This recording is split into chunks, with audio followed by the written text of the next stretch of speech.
Welcome back to the Double Leg. I'm one half of the show, Hey Jai Picks. The other half of the show, the Parlay. Joining me in to recap some UFC Vegas 75. Let's get it.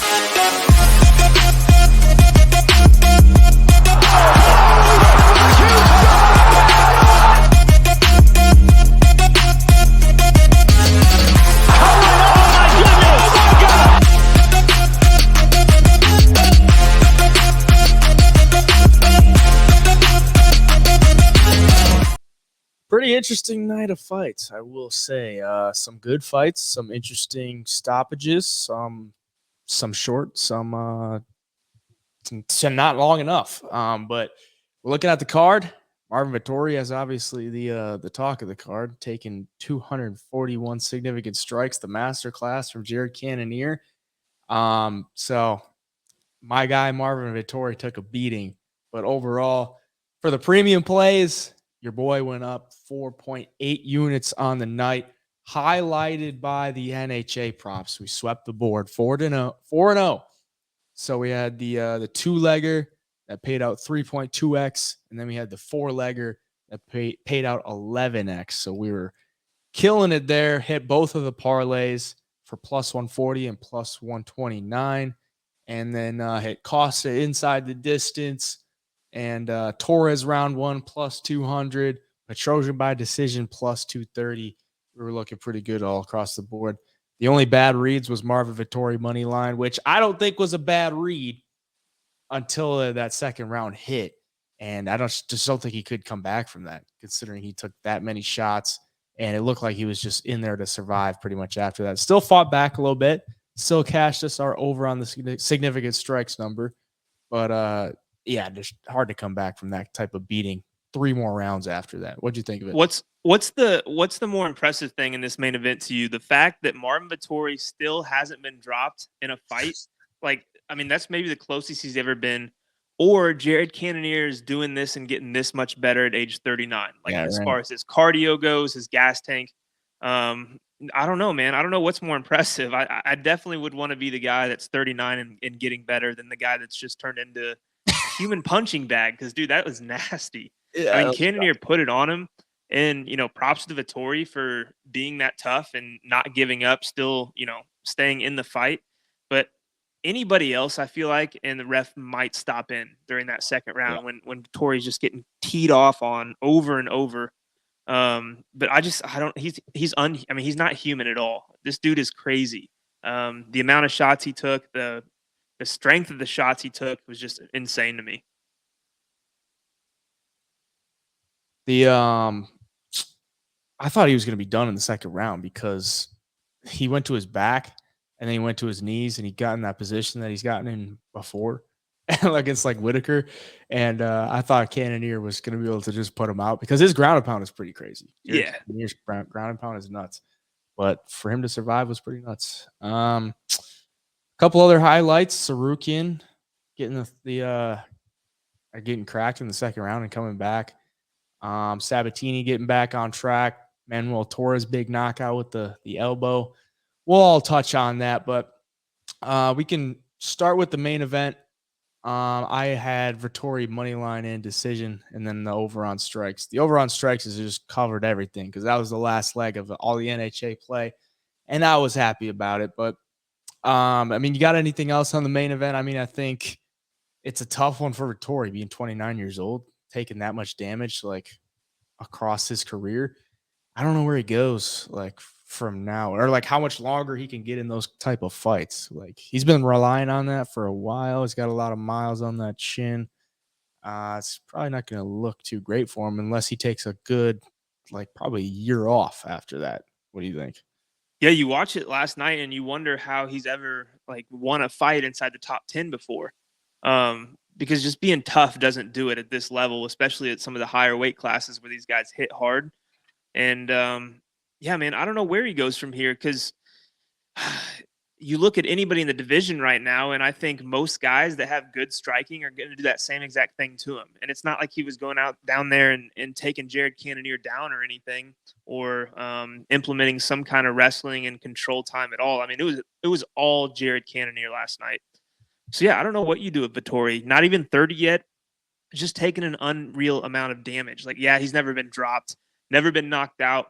But I mean, that shit catches up with you when you're taking that many shots. I mean, Jared Cannonier set a record on his face last night. So, Yeah.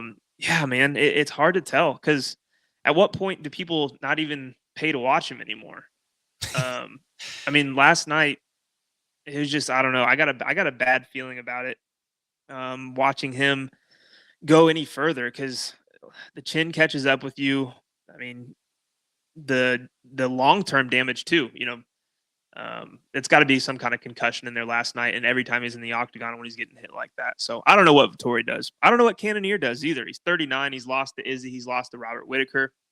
You got to give him somebody though. I mean, he's winning in dominating fashion like that against a top guy. So yeah, Yeah. what do you think's next for Cannonier?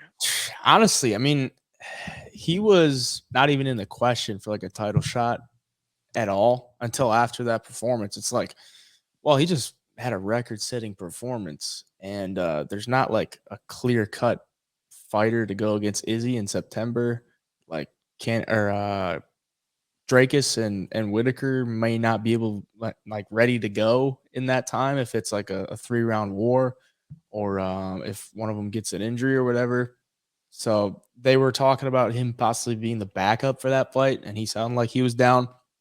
But yeah, I mean, I don't think it's crazy. Like even if he gets it now, if he doesn't, he could fight the loser of Whitaker and Duplessis, and then he's Yeah. probably right back there at getting a title shot. So, yeah, I mean, he definitely helped himself out a lot last night moving forward because I mean he doesn't have a lot of time to waste. Yeah. 39 years old, so he's probably gonna do it within the next year or two.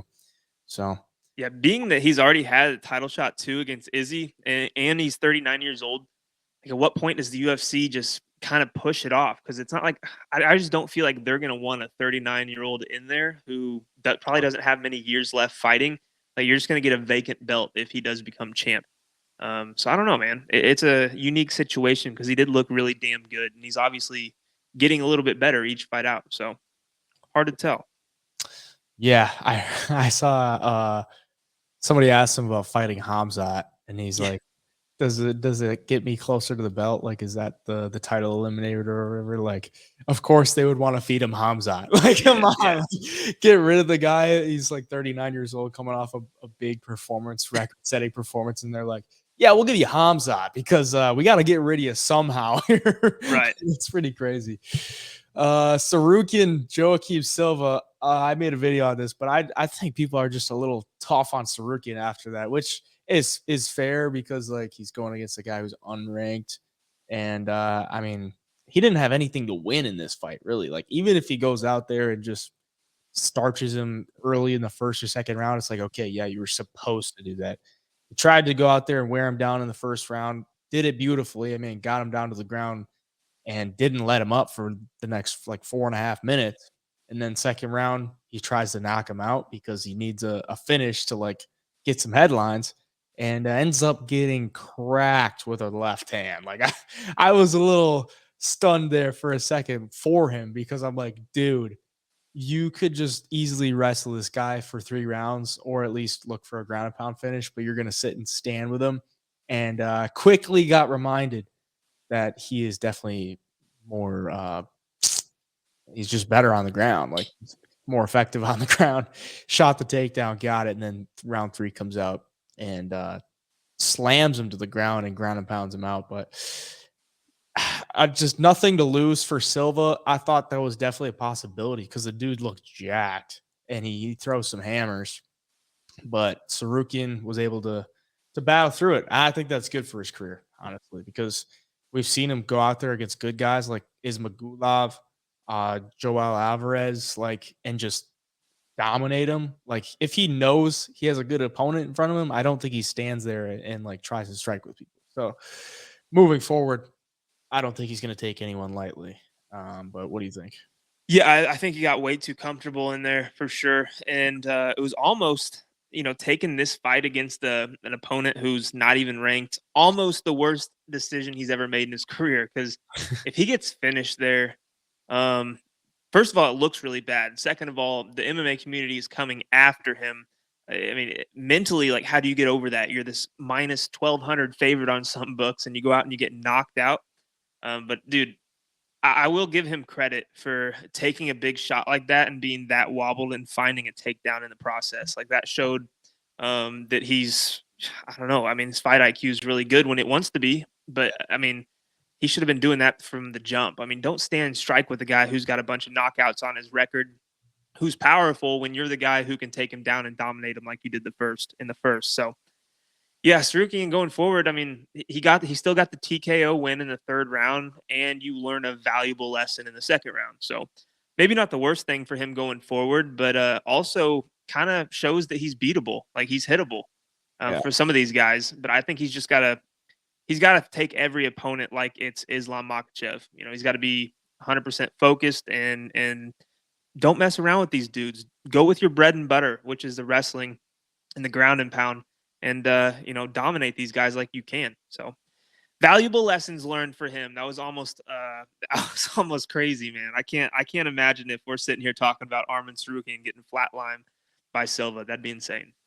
Yeah, I think he's like so super skilled, 26 years old. Like I think the skills are there. Because I mean, he doesn't have bad stand up. It's just he leaves some openings. Obviously, showed it last night. But the grappling is like so high level. It's like so strong. Like you can't go anywhere. Like we saw it in the first round. Like he took him down and did not let him up for 4.5 minutes against a guy who's like not terrible on the ground. He's strong. So he just held him there. And then I had the over 1.5 takedowns, and he gets the first one in the first round, and I'm like, all right, just don't finish him. We get to round 2. I'm like, all right, easy, should be an easy takedown right off the rip. And then he starts striking with it. And I'm like, this guy has no fight IQ at all. Like, what is he doing? What is he doing? And then he gets cracked. And I'm like, yeah, buddy, go for the takedown. All right. Don't mess around with these people. You have like some of the best grappling like in lightweight history. I think this is an absolute stud. And then he just goes out there and it was frustrating to watch because I thought it was going to come right away in the second round, and it took him to get literally cracked to do it. Yeah, imagine not hitting the over on takedown props because he gets flatlined in the second, like after messing around the whole round. Yeah, you know, dude, he was so wobbled though. Like he was so wobbled. I mean, if Silva stuffs that takedown, like we might be sitting here talking about a massive upset on Silva's side. So yeah. MMA like media would not let him live that down. Oh, not at all. I know so many people had him in their parlays just to like juice him up a little bit, and if they lose it off of that, they'd be pissed. The other Armin Petrosyan and Christian Leroy Duncan hit the Petrosyan plus 230 by decision. I thought he should have been the favorite, more experienced kickboxer, Muay Thai specialist on the feet. I thought, and in the UFC, more experience in the UFC. The volume on the feet is just so much better than Leroy Duncan's. That's too many flashy attacks from Duncan, just not effective, not efficient, and I didn't think it would be.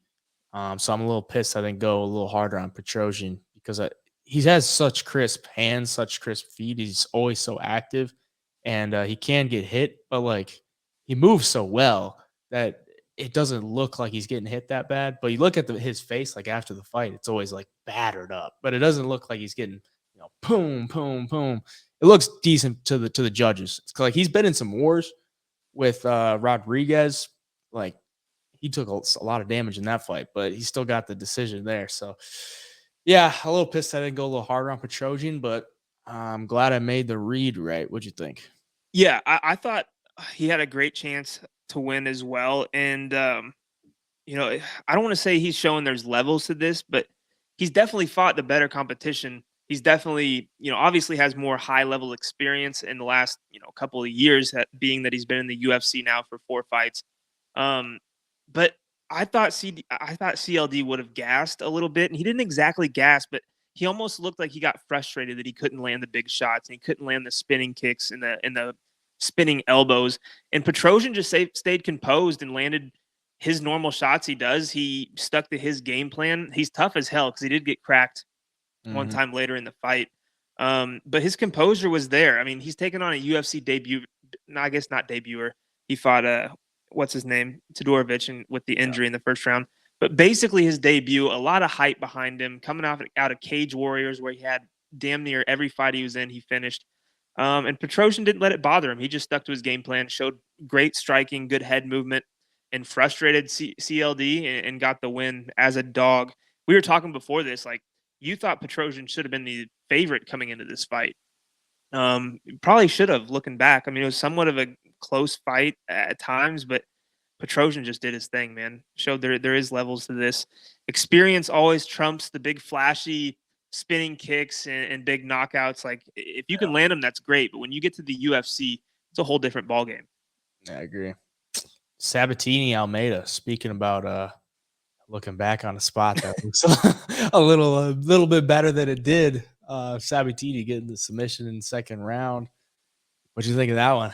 Yeah, I hate that Sabatini fought that way, but I mean, we shouldn't have expected anything less, I guess. Almeida just never got the chance to get his hands going. I mean, Sabatini, props to him. He didn't let him get a single shot. I mean, he didn't let him get into that striking range with him for 1 minute. He closed the distance. He got the fight to the ground and just showed he's way stronger.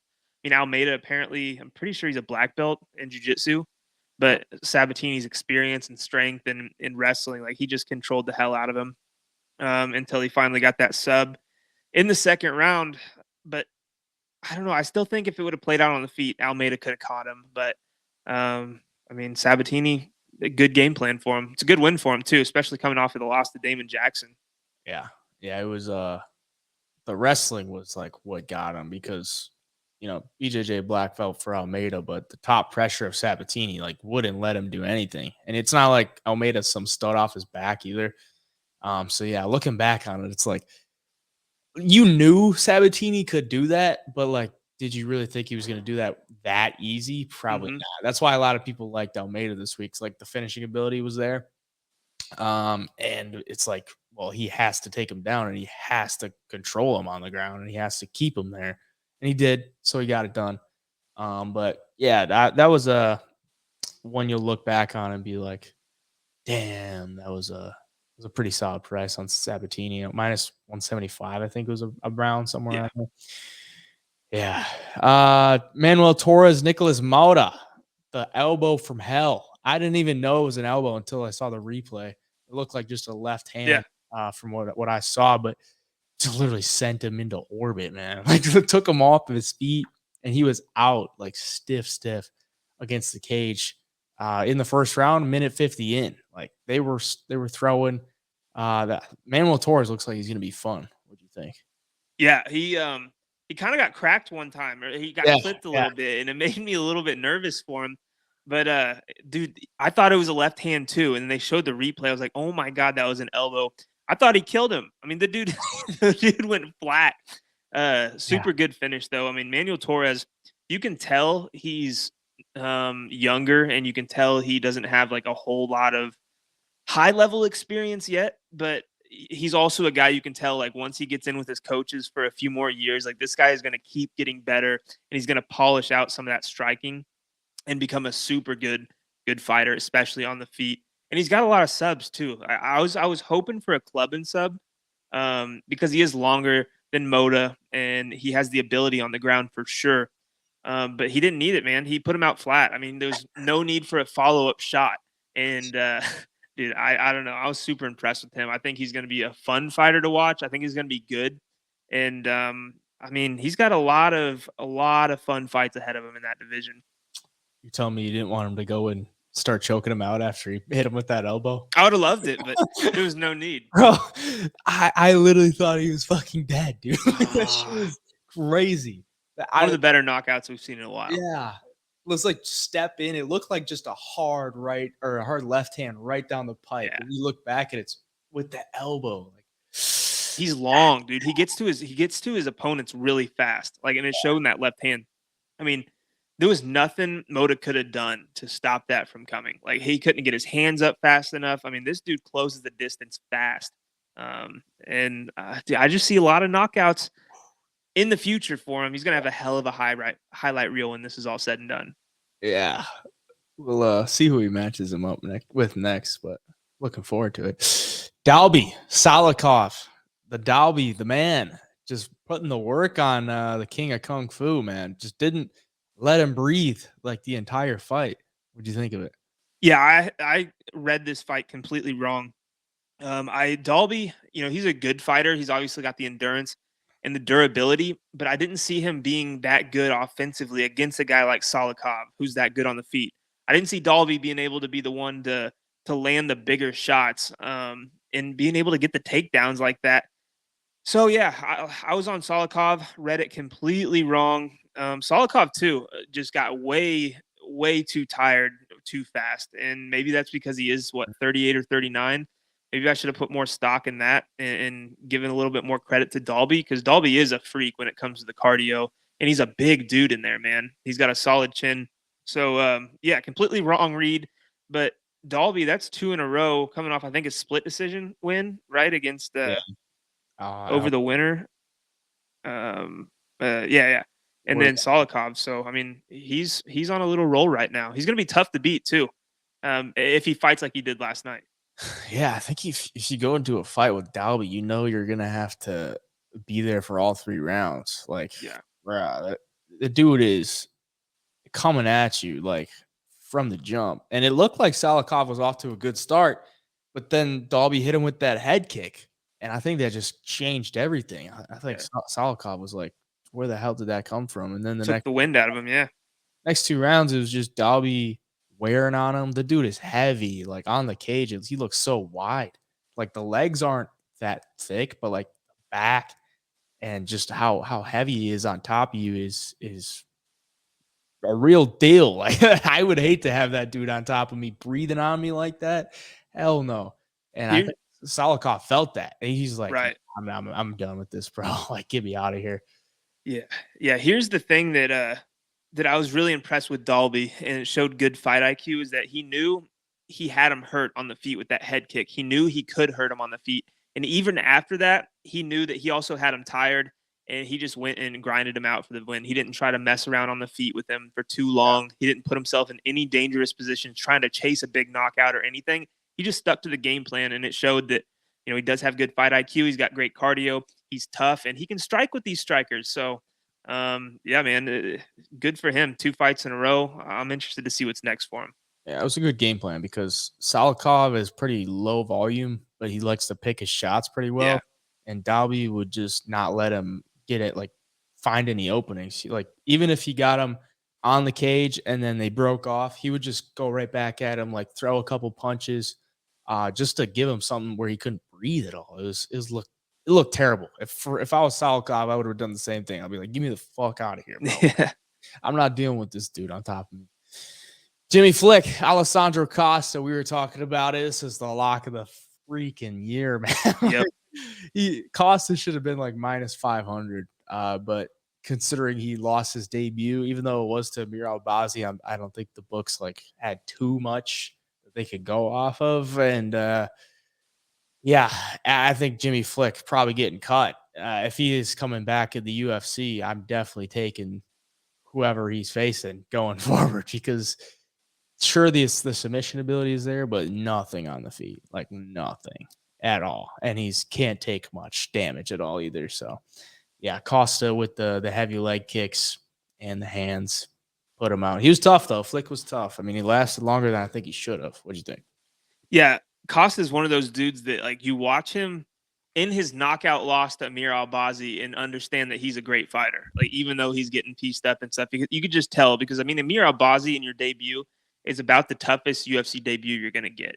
And he held his own in the first couple of rounds in that one. So coming in against Jimmy Flick, who has got to pull off some kind of submission basically to win against Costa, who defended a lot of Amir Albazi's takedowns and didn't let the fight hit the ground as much as most people thought. I thought he was going to run right through Jimmy Flick. And those leg kicks were nasty too. I mean, Flick just could not take them. There was a couple that landed early and then one big one. And from then on, like his leg was toast. And it was just a matter of time until Costa found the knockout. And that's the best bet to be on is when you have an inside the distance prop and you can see the fighter you want to win doing damage to the leg. And you can tell that the guy can't really put weight on it because it's just a matter of time until it happens. That's exactly what happened last night. And dude, Costa, I think is going to be dangerous going forward. I think he's a really good Yeah. fighter.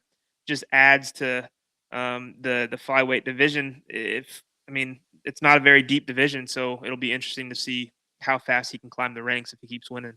Yeah, he's got some fast hands, some power on the hands too. Mm-hmm. So, and I'm looking forward to see what he does. Kyung Ho Kang and Christian Quinones. The man Quinones cracks Kang with a shot and then gets cracked himself. And then he just wanted out of there. Gets subbed in the first round. Honestly, didn't see that one going that way. I thought it'd probably go to a decision. But when one guy gets cracked and the guy goes for a kill and then gets counter cracked, usually doesn't last too long. Turns into a firefight. That's what it did. And he threw the rear naked choke in there. What'd you think? The books knew what they were doing here. Like 85% of the money and bets were on Christian Quinones. And Kang, like watching the tape on him, he doesn't really stand and strike with guys. Like, yeah, he can stand and strike with them, but he's not really doing damage. He's not really throwing volume at all. And I thought Christian Quinones on the feet would just piece him up until Kang would maybe get a takedown. It'd make it somewhat of a close fight. But man, he clipped him. And once he got, kind of on the side and towards the back, it was just a matter of time. Kang is pretty good with those, in that position and finding the submissions. And yeah, man, Vegas got off with a heist there because they made a lot of money on Kang last night. So, but again, like, I don't know. I still don't think Kang is like this world beater, crazy good fighter. Like he's good, obviously he's good, but he's not gonna, fly up the ranks and go contend for a title by any means. And Christian Quinones, maybe he'll use it as a learning experience and get better, but gotta work on that sub defense, brother. Yeah, it looked like he just got cracked and He was like, hurt. Yeah. there. But Yeah. that was like your classic UFC vet versus like a UFC not debuter, but the guy who's second fight in the UFC to be like, all right, who are we? Like, are you good enough to like help you move up or not? We're gonna test with Mr. Perfect, and he didn't pass the test. So there's that. Carlos Hernandez, Dennis Bondar. This one I think it was pretty frustrating to watch considering we were on Bondar. He looked like the more talented guy, but Hernandez just had a good game plan and stuck to it. Like the boxing was there. He was just straight shots, throw the volume on Bondar, in and out.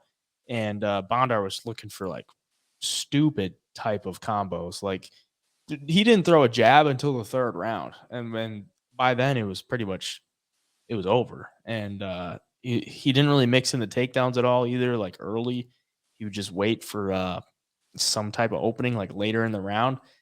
Clear he wanted to, like some kind of big knockout, and it just wasn't gonna present itself.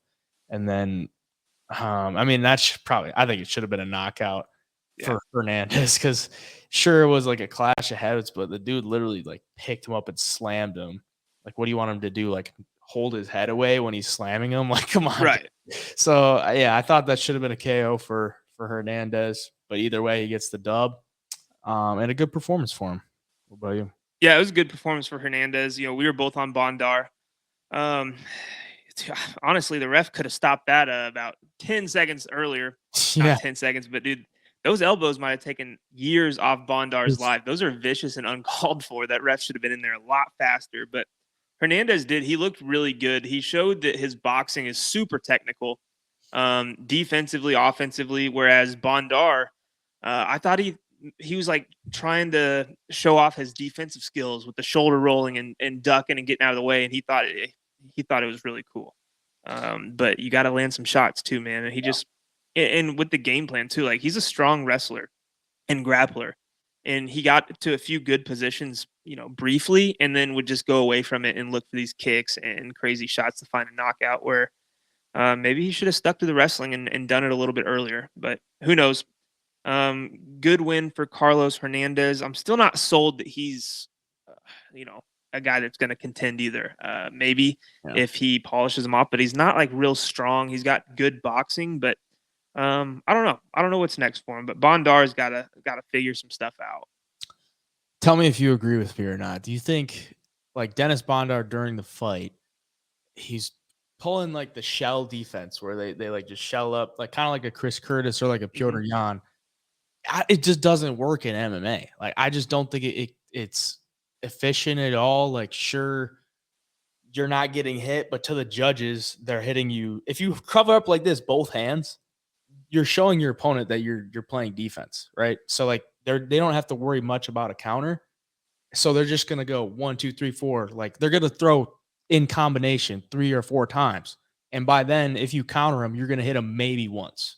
Like so then you're just trading like 3 or 4 punches for one.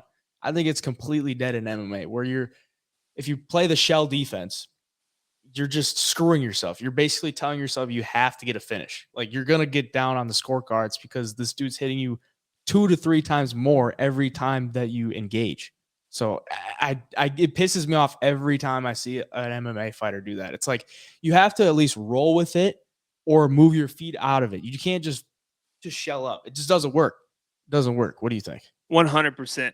Yeah, no, like you touched on it. You're getting hit with 4 shots. Maybe they're not landing cleanly, but they're landing, whether it's to the arms, hands, to the judges, they're racking up points to where you might get one off that might land, might not. But if you're just throwing one shot and shelling up and taking 4 to 5, like you're going to lose on a decision, 9 out of 10 times, unless you get Chris Lee in there as a judge. So no, I 100% agree.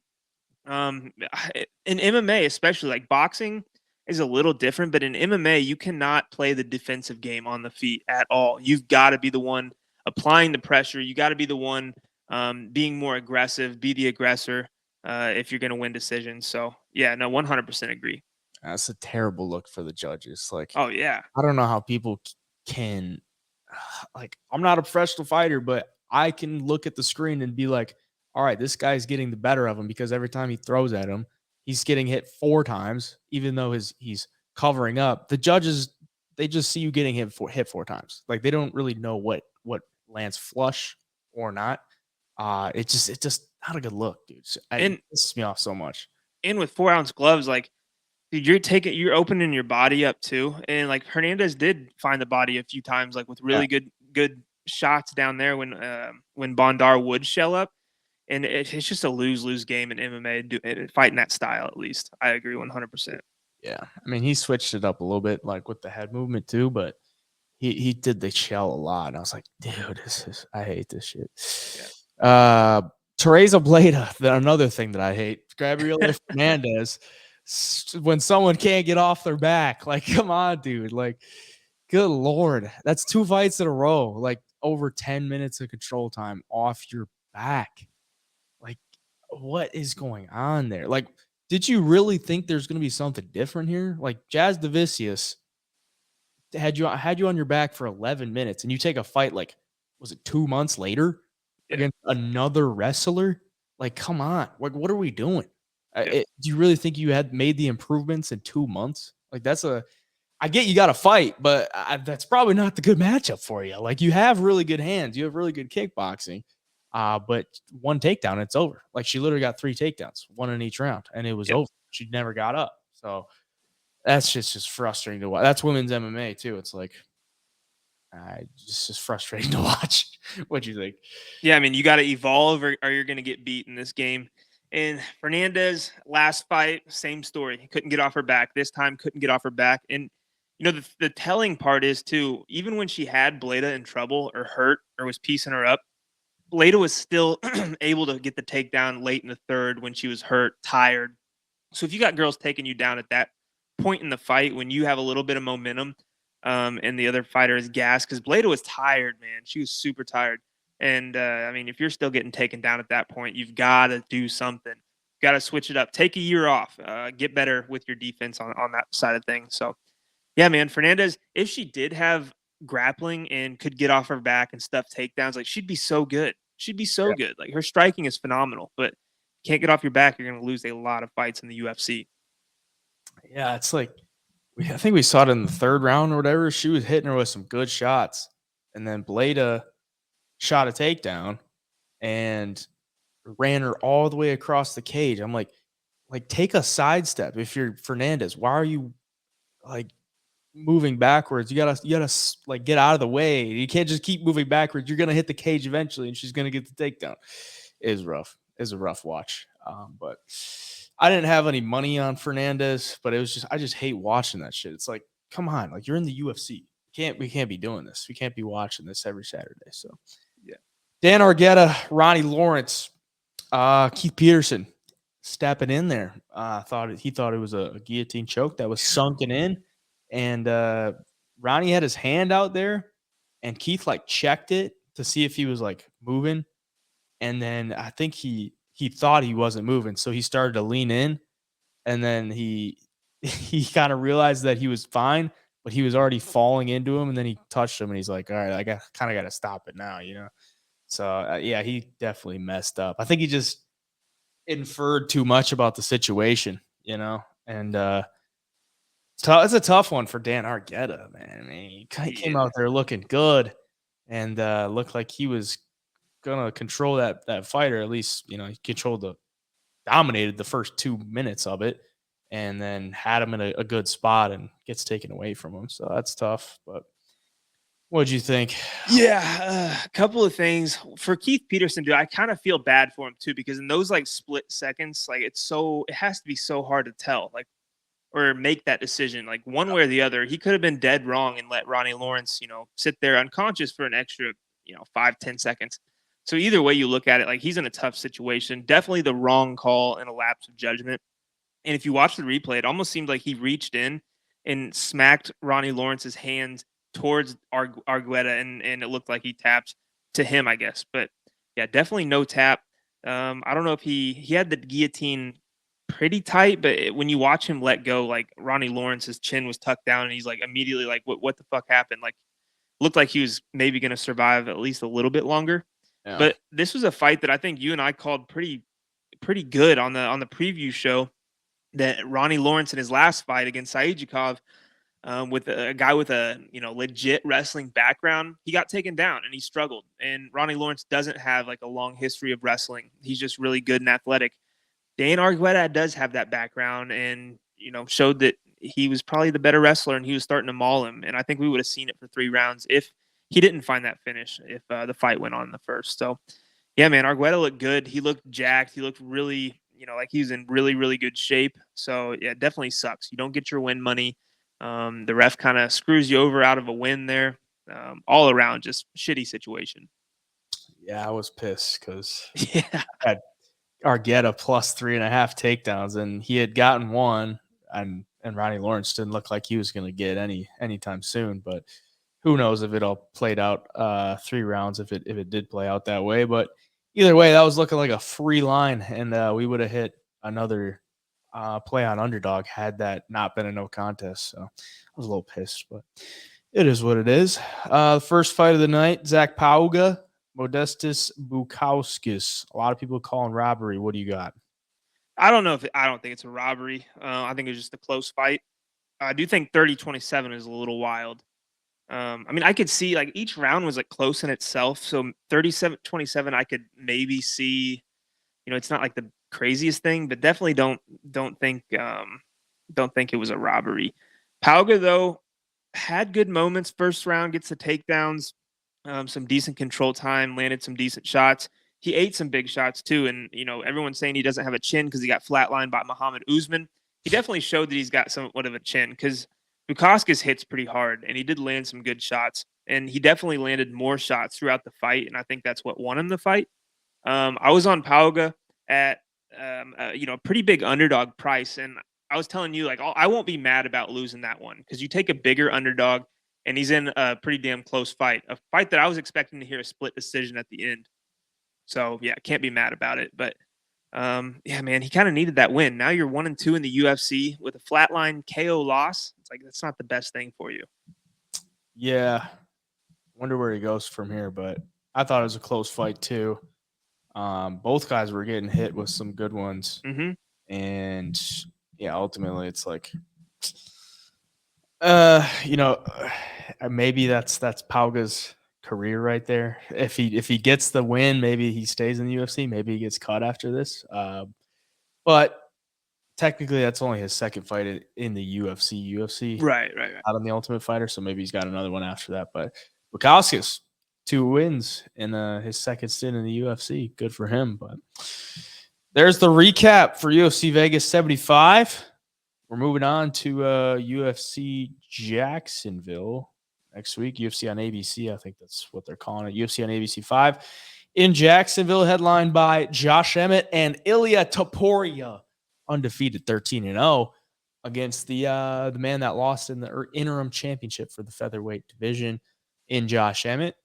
Looking forward to that one. Some good fights on that. We'll come out with the preview show very soon. If you want to hop on the double leg premium, link will be down in the description below to get on that. I'm going for 5 straight weeks in the green next week, so hopefully we can continue the streak. Other than that, stay up to date on the Instagram at the double leg. Follow me on all the medias at HeyJiPicks. Where can they find you?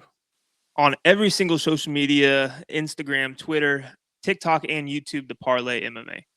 All right, we'll see you in the next video. Double leg signing out.